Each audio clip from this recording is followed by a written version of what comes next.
Test? Okay, we're good. Okay. I do. Thank you, Mr. Chair. Brian Euler from the Legislative Analyst Office. Our office has been asked to provide some background information on the state's existing homelessness-related programs, and I have prepared a handout, which I hope you all have in front of you, that I'll be working loosely from. The state administers a variety of homelessness-related programs that generally provide assistance to homeless individuals and families in one of three ways. They fund the construction and rehabilitation of housing and shelter for homeless individuals and families. They help homeless individuals and families obtain and pay for housing, and they also provide other services such as cash assistance, physical and mental health services, and other kinds of social services that help people transition out of homelessness.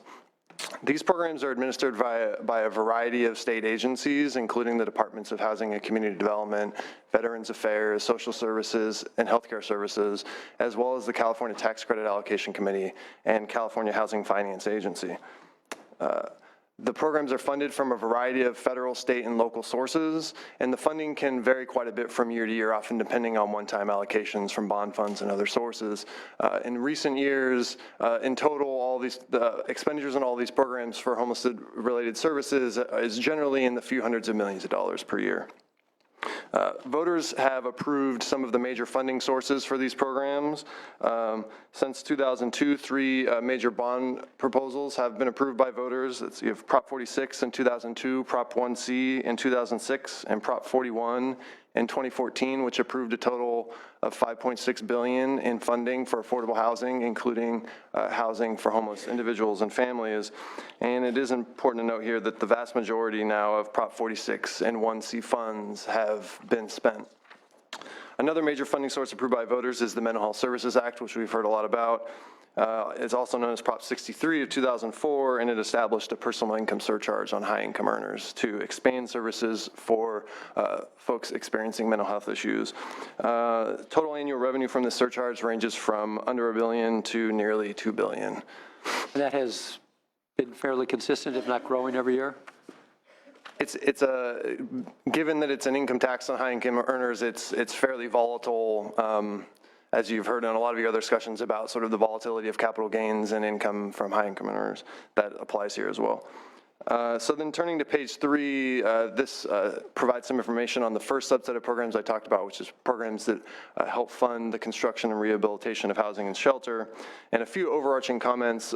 One has been discussed somewhat already, and that is very few of these programs are uniquely targeted at homeless individuals and families. They actually have a broader target population, often providing housing to a broader low-income population, not just those who are homeless, with some of the funds and some of the activities being targeted at those who are homeless. Another point, which I mentioned already with Prop 1C and 46, is that many of these programs were funded with one-time allocations, and most of that funding has now been spent for several of these programs listed here. So just to run briefly through these programs, first we have the low-income housing tax credit, under which both the federal and state governments provide tax credits to affordable housing builders to help finance their projects. And under this program, roughly $130 million in credits are allocated annually to projects that serve homeless individuals and families, helping in the construction of roughly 3,700 units over the last 5 years. The next is the Veterans Housing and Homelessness Prevention Program, which is funded from Prop 41, and it helps to pay for the acquisition, construction, and rehabilitation of affordable housing for veterans, and it has a particular emphasis on veterans with extremely low incomes and those who are homeless. Next is one of the programs where that was funded with prior bond funds, which is nearly up, and that is the Multifamily Housing Supportive Housing Program. This program provides low-interest loans to affordable housing builders with a portion of that money going specifically to projects that provide supportive housing for those who are homeless. And since 2003, about $400 million in 46 1C and general fund dollars have been allocated for these types of projects, helping in the construction of about 3,600 supportive housing units. The next program is the Mental Health Services Act Housing Loan Program, which you've heard a little about also. It was established in 2006 with a one-time allocation of $400 million in Mental Health Services Act funds.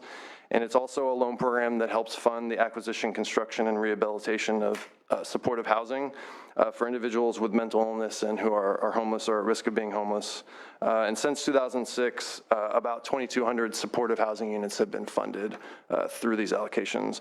The final program I want to note is the Emergency Solutions Grant, which the HCD administers about $10 million annually in grants to local organizations to provide a variety of services to homeless individuals that includes emergency shelters. And under this program, about 11,500 individuals receive shelter services in 2014-15. Turning to page 5 of our handout, we provide some information on the sort of second subset of programs that help folks obtain and pay for housing, and I'll highlight just a few here. The first is one that, again, has been discussed somewhat, and that's the CalWORKs Housing Support Program. Under this program, the state provides grants to counties who then use those funds to assist CalWORKs families who are homeless or at risk of being homeless in finding housing, and the services can include short-term rental subsidies, security deposits, moving cost assistance, legal assistance, credit repair, and general case management as well. And in any given month, around 4,500 families take advantage of this service for an annual cost of about $35 million. CalWORKs, the entitlement cash assistance portion of the program, also provides a once-in-a-lifetime benefit to CalWORKs families to help them pay for the cost of emergency shelter or pay past due rents to avoid eviction. And in any given month, about 2,500 to 4,000 families take advantage of this benefit for an annual cost of somewhere around $30 million. The final initiative that I wanted to highlight is the Whole Person Care Pilot, which under a recent agreement with the federal government, state and local agencies will implement an initiative in Medi-Cal known as Whole Person Care Pilots. These pilots aim to provide coordinated health, behavioral health, and social services to certain target populations, including homeless individuals and families. There's a potential that these programs could include housing services as part of the bundle provided to participating recipients, and this is at the option of the participating local entities who would have to find some funding source outside of Medicaid to pay for the housing services that if they elected to include them. Finally, on page 6 is sort of a summary of broader state programs that are not uniquely targeted at homeless populations. They tend to serve all low-income Californians or Californians who are disabled, but nonetheless provide important services and benefits to many homeless individuals and families. Just to highlight some of the key programs there we have, has been discussed, the Mental Health Services Act, mental health services that are primarily delivered by the counties. You also have mental health and physical health services that are provided to eligible individuals through Medi-Cal, and cash assistance through SSI, SSP, and CalWORKs provided to many recipients are either homeless or at risk of becoming homeless, and those cash grants can help to pay for rent as well as other necessities. And I think with that, I will let you ask any questions. All right, thank you, Mr. Euler. On page 3, with regard to the low-income housing tax credit, you mentioned that about 130 million of these credits are allocated annually. Is that both Fed and state? That's right, yeah. All right, do you know what the state part of that 130 is? It's a pretty small portion. I'll get back to you with a specific number. And is that state figure something we determine through the annual budget process? Yeah, you could augment that as part of the budget process. Okay. And then the bottom 2 programs on page 3, the multifamily housing program, which is low interest loans, and then also the Mental Health Services Act housing loan program. Are either of those revolving funds? They're not. The structure of the loans isn't really set up in a way where there's quite a bit of essentially a lot of the principal doesn't wind up coming back into a revolving fund or anything. So essentially they went out as loans, but most of those funds won't sort of yield any money coming back to the state that could be spent. Where does it go once it's paid back? A lot of it is sort of winds up being forgiven. Yeah. Okay, thank you. Colleagues, questions? Senator Mitchell. Thank you. My question is for the supervisor. Given your experience at YOLO and some of your colleagues and that you're representing CSAC today, do you have a sense from your perspective of an appropriate role, a helpful, useful role the state can play in really supporting our municipalities and our counties in addressing this issue?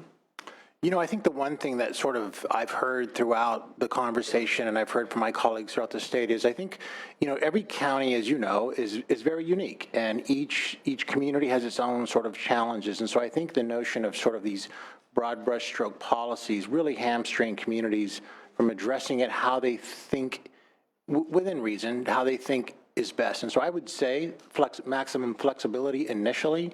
Obviously, you want to have some outcomes and you want to have some data collected to determine whether or not it's effective, and to the extent that you can institute, you know, evidence-based practices that are already out there. But the fact that it's evidence-based today may not necessarily be the best thing for your community. So I would say flexibility with funding, at least initially, because this is relatively new for many of us that are trying to figure out how to address it. You know, and I'm clear that there really isn't a statewide infrastructure, if you will, which I appreciate from the locals' perspective. You want flexibility, but it also creates a scenario where there's no kind of one authority or entity that is in charge, and therefore we create the scenario where everyone can say, it's not my problem, it's yours, and you have to come up with a solution. And most of the monies come through the feds to the locals. We're not kind of the middleman as we are in some other areas. So beyond money, is there anything else you think the state should and could do? I think there's been a very robust conversation about housing and figuring out how to site some of that housing and where that might go, because even after you have the money, it's the NIMBY issue is front and center. I mean, that's the very next challenge. And so I would say that helping figure out what it's going to take to be thoughtful, yet understanding that the need for that siting is going to happen, otherwise the problem's not going to go away. So I think the two almost have to go hand in hand. On that point, Supervisor, have you had conversations with constituent groups? I try not to use the acronym, but we know that there are neighborhood concerns, that they have to be a part of the solution. And if it's distressful for them to see people on the streets and to recognize there is a chronic problem, that you either get that or you work with us so that we can cite some of these projects. Yeah, I think that's, yes, we've had those conversations, and I think it's an educational process. It doesn't happen overnight. I mean, it's not in my back.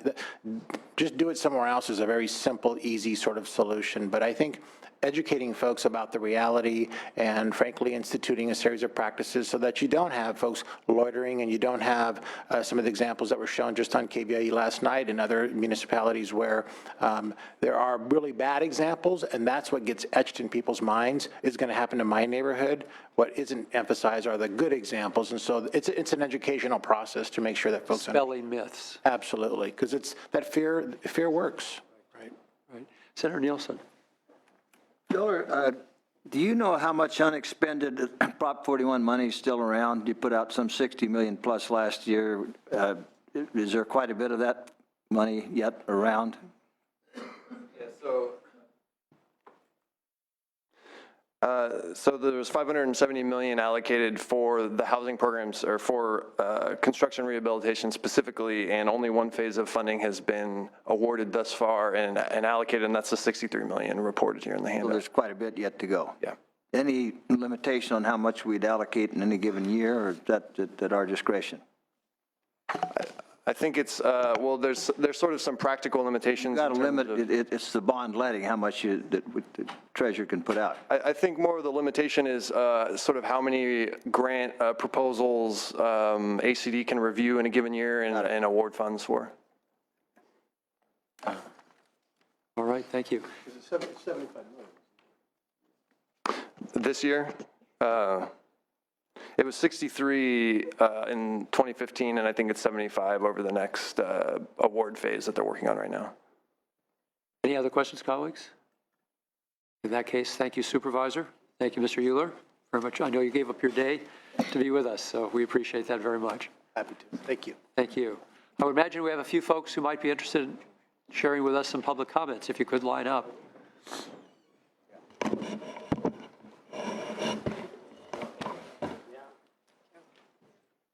Good afternoon. I'm Diane Shenstock. I'm from Roseville, California, in neighboring Placer County. I'm the mother of a 30-year-old son who's seriously mentally ill. He has a diagnosis of schizophrenia. He has been in an MHSA-funded full-service partnership program for 10 years. He has been conserved for 7, but that was dropped several years ago. He has been in the assisted outpatient treatment program, AOT, Laura's Law, and failed out of that because he will not engage in services. My son doesn't think that he's sick, so he will not engage in any services that are provided to him, and today he's homeless. He represents a lot of people who fall in the gap of those who are sick and know it and ask for help and seek out the treatment or comply with it, and those who are really, really sick and end up conserved and all their rights are taken away. And there is a gap in between. My son is one of many, and I've been talking with a lot of parents across the state who share the frustrations that I'm going to express with you today. Last year, Placer County spent a little over $300,000 on a homeless study and discovered that the root cause is mental illness, substance abuse, domestic violence, and job retention. Not surprising. But throwing money at housing isn't going to address the root cause of the homelessness. It is simply addressing the symptom. My son, in the past 13 months, has been psychiatrically hospitalized 6 times for a total of 95 days. He has been in stable housing 2 times for 35 days. He has been jailed 11 times, 57 days and counting. He's currently in county jail today. His behavior is so dramatic that he is not welcome in any board and care, room and board, transitional housing, or even some of the lower, least expensive motels in our community. He is no longer welcome at any of those. So he is basically flunking out of the mental health system. So my thoughts are, before you start redirecting mental health treatment dollars away from treatment and into treating the symptoms of mental health, we need to have a much deeper conversation around MHSA and around how are we going to improve the mental health delivery of services before we start taking that money away. My county projects that by the end of their next fiscal year of MHSA funding, June of 2017, they will have unspent $1.7 million in their capital facilities. So I don't know that they necessarily need more money, but we need to look at treatment and how it's being delivered. Okay. Thank you. We appreciate your comments. Thank you. Yeah, good afternoon. My name is Kevin Esley, and I'm with the Coalition of California Welfare Rights Organizations. And I think we should support what the supervisor said, that we should look at why do CalWORKs recipients become homeless, children become homeless. Often they become homeless because the CalWORKs program is infested with penalties and sanctions. And when they're penalized, their benefits go down. That is less than the rent and utilities. But the penalty goes into effect, and the family becomes vulnerable to homelessness. One of the very simple fixes, if that happens, the penalty doesn't go into effect because it would put the families into homelessness. The other big problem is that the CalWORKs Homeless Assistance Program is only limited to once in a lifetime. So in the last recession, I was on welfare, and I became homeless, and they helped me, and then I went to work, I got a job, and then the next recession comes, I become homeless again. They say, sorry, last recession, you got homeless. This recession, stay on the streets. So I think those are the kinds of things. And I should also mention that the Senate homeless bill does not really touch CalWORKs program. And the CalWORKs program is really the one that needs help. Thank you. Thank you, sir.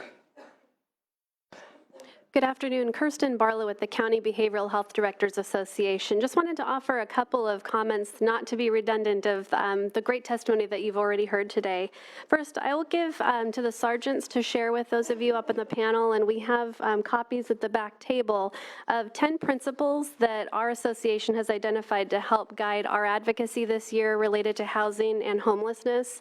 Earlier in the fall, we surveyed all 58 counties and 2 cities that belong to our association, and nearly all of them responded to ask what they thought the most pressing advocacy priorities would be for us this year, and housing was one of those top items. So we're very encouraged to see that the legislature agrees that housing for people with mental illness and substance use disorders really needs more attention, both from a policy standpoint as well as a fiscal standpoint. Just a couple of quick things that maybe would not be redundant of what you've already heard today. One would be that really our communities around the state are all grappling with housing, and that capital dollars to build more units is not necessarily what's needed, particularly in smaller rural counties who similarly face problems of homelessness, which may be more invisible than those that are experiencing that in urban counties, where you can walk down the street and see very visibly the impact of homelessness in your community. And that we want to ensure that any of the funding or policy proposals that are developed this year really allow for all of our communities in California to take charge and really come up with additional solutions for how to house people, not just simply providing capital funds to build units. I guess another piece that I would also mention is that the behavioral health system, really what we believe our biggest contribution is to the solution, since there are many reasons people are homeless and many solutions to that, is really having built a lot of expertise over the last 15 to 20 years in the supportive services that people need to not only get into housing, but stay housed, given that they have a whole host of mental health, behavioral health, and primary care needs, in addition to simply having the roof over their head. So we look forward to working collaboratively with the legislature and many of the partners in this room this year to tackle this issue. Thank you. Appreciate your comments. Good afternoon, Senators. Thank you for allowing us to speak here today. My name is Josh Epstein. I'm a second-year law student at UC Berkeley and a member of the law school's Policy Advocacy Clinic. I actually also have a handout if the sergeant is available to distribute. I can share that later, though. So I'm here actually to talk to you today about the criminalization of homelessness. And in 2015, a prior generation of the law school's Policy Advocacy Clinic released a report called the New Vagrancy Laws, which documented the rise in enactment and enforcement of anti-homeless ordinances across the state of California. And we will be releasing soon an updated version of this report, which has new data on new cities.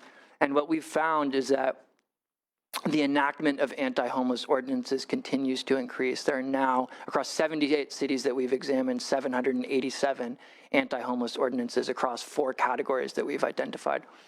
And those categories being laws that target daytime activities like standing and resting or occupying a certain amount of space on the sidewalk, nighttime activities like sleeping in a public space, that includes sleeping in a car if there's not another option, and a third category involves panhandling or begging.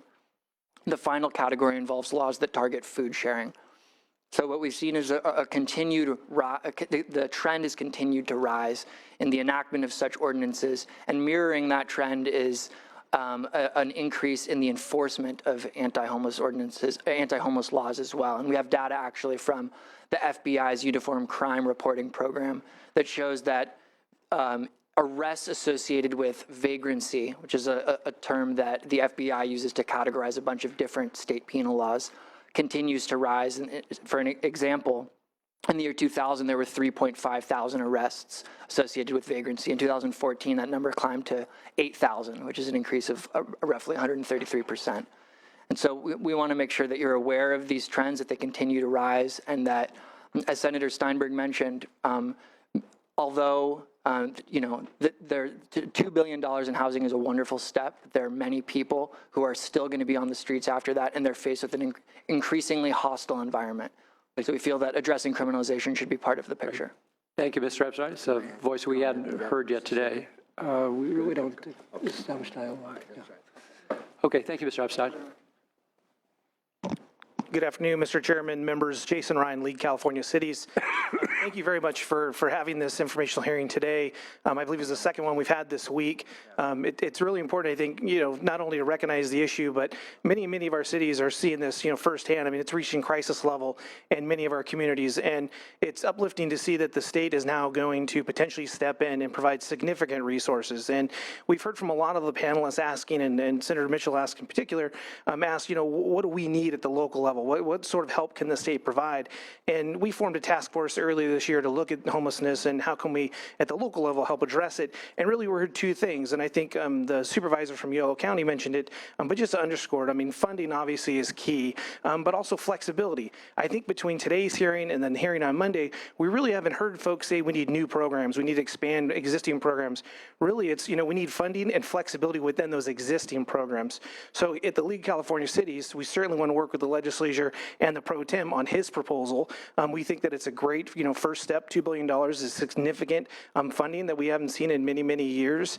So we look forward to seeing that proposal. We've seen the outline, obviously, but as the details come about during the budget process, we want to be here as a resource to help the legislature push that measure forward. Thank you. Thank you, sir. Good afternoon, Mr. Chair and members of the committee. Paul Curtis with the California Coalition for Youth. We represent homeless youth providers from across the state. I want to raise awareness of the issue of homeless youth in California. As noted in the report, California has 28% of the homeless youth in the country, yet we have direct services in only 20 of our 58 counties. We're second worst in the country for sheltering our homeless youth, and yet California only invests $1.1 million in direct services for our homeless youth. We have that funds 4 individual direct programs, one each in San Francisco, San Jose, LA, and San Diego, nothing for the rest of the state. We have a request before the legislature to increase that by $25 million, which would allow all counties to start providing services for one of our most vulnerable populations in our state, and we ask for your support of that. Great. Thank you. Thank you, Mr. Curtis, and for your good work. Randy Hicks, Californians Disability Rights. And one of the things I did not hear about was we have to end the one-size-fits-all approach to housing for homelessness is not adequate. There's diversity within the homeless population, especially amongst the LGBT community. I can tell you, I volunteer at a community center, the Lambda Community Center, which is now called Sacramento Gay and Lesbian Center. We get calls all the time about folks who've thrown their children out of their house because they've either came out or they ran away because they didn't want to come out to their parents, and they would call us all the time.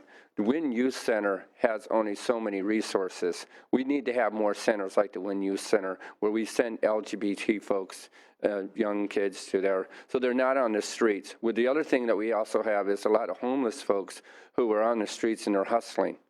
They're selling themselves because they don't have any money, and they have to do this. This is a terrible thing to do. The other thing I would also like to see is for lawyer organizations to get involved and help people who are homeless, to find out why they can't get a home. Is it because they have a criminal record that they need to clean up? Is it because they have back rents they can't afford? Is it because they don't have any way to get resources and services? One of the programs I went to end the program, to end homelessness, that the mayor of Sacramento put on was they had the National Senior Law Center there from California, National Legal Services of Northern California was there. And this is something else we should look into, is get attorney organizations and lawyers involved to help these folks out, and more victims' rights organizations. Thank you very much. Thank you, Mr. Hicks. Good afternoon, Michelle Stoll-Parvensky, Children's Defense Fund, California. I want to thank you for holding this really important hearing and for your leadership on many of these issues. And I want to just shine a spotlight on a continuing crisis of homelessness among children and families.